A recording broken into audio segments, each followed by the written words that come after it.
Hello, and welcome to another thrilling journey through history, right here on Ad Victoriam. I'm your host, Cassian Vero, historian by trade, armchair crusader by unfortunate circumstance.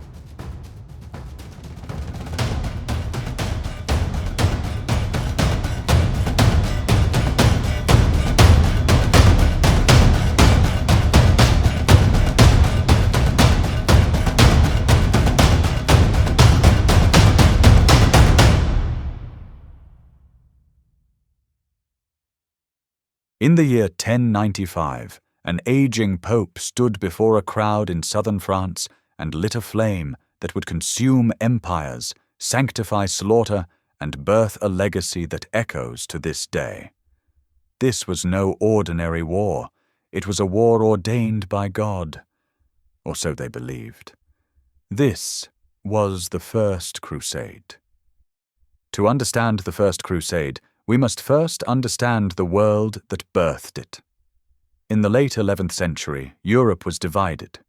Feudal lords squabbled over land, kings ruled fractured realms, and the papacy was clawing its way out of decades of corruption. Meanwhile, in the East, the once mighty Byzantine Empire was reeling. At the Battle of Manzikert in 1071, Emperor Romanos IV was humiliated by the Seljuk Turks. Anatolia, once the empire's heartland, was slipping away. Desperate, Emperor Alexios I Komnenos turned west to the Pope. What he said would reverberate across Christendom. He painted a vision of Christian brothers suffering in the East, of sacred lands defiled by heathens. "God wills it! Deus vult!" cried the crowd, whether genuinely or by legend. Urban promised spiritual rewards, remission of sins, eternal salvation. But behind the sermon lay strategy. By redirecting Europe's warrior class outward, he could strengthen papal authority and unify Christendom under Rome. Some historians argue Urban's speech was primarily a political maneuver, rather than a purely spiritual call.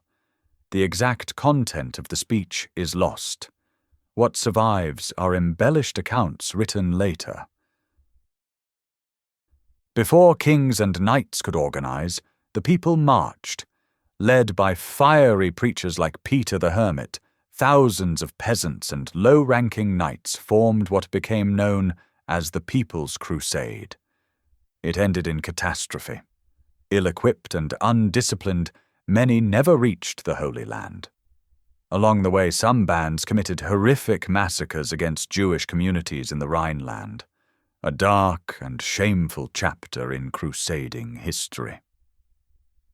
By October 1096, what remained of the People's Crusade was annihilated by the Turks in Anatolia.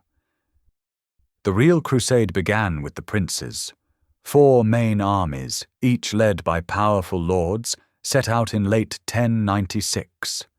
They included Bohemond of Taranto, a Norman adventurer, Raymond of Toulouse, the pious and wealthy noble, Godfrey of Bouillon, who sold his lands to fund his journey, and others.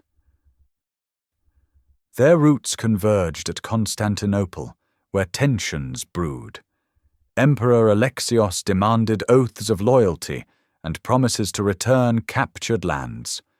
The Crusaders agreed, for now. After brutal marches and smaller victories, the Crusaders reached Antioch, a heavily fortified city. The siege began in October 1097 and dragged into the summer of 1098. Hunger, disease, and betrayal plagued the Crusaders. Finally, through the treachery of an Armenian gatekeeper, they breached the walls. But no sooner had they taken the city than a massive Muslim relief force arrived. Trapped inside, the Crusaders held out against the odds. A supposed miracle rallied them. A peasant claimed to discover the Holy Lance, the spear that pierced Christ. Whether real or staged, it reinvigorated the army. They sallied forth and, against all expectations, won. The authenticity of the Holy Lance and its discovery remains contested. Some suggest it was a morale trick by the leadership. After months of grueling desert travel, the Crusaders reached Jerusalem in June 1099. Their numbers were depleted, morale strained, but the prize was close. The siege lasted less than 2 months. On July 15, 1099, the Crusaders broke through. What followed was a massacre. Muslim and Jewish inhabitants were killed en masse. Blood, according to some chroniclers, reached the ankles of the soldiers. Modern historians dispute the exaggerated death tolls given by Crusader sources, but all agree the slaughter was horrific. Godfrey of Bouillon was named Defender of the Holy Sepulchre. He refused the title of king, claiming no crown should be worn where Christ had worn thorns. The First Crusade ended in what Crusaders saw as a triumph, but it was only the beginning. The Crusader states, like the Kingdom of Jerusalem, were established but always fragile. For Muslims, the Crusade was a catastrophe that would fuel centuries of resistance. For Jews, it was a harbinger of persecution in Europe.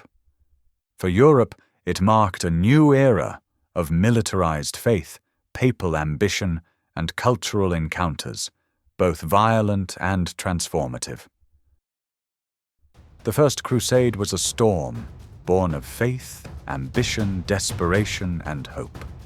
It changed the world forever, but in the end, whether it was God's will or man's design, is a question still asked to this day.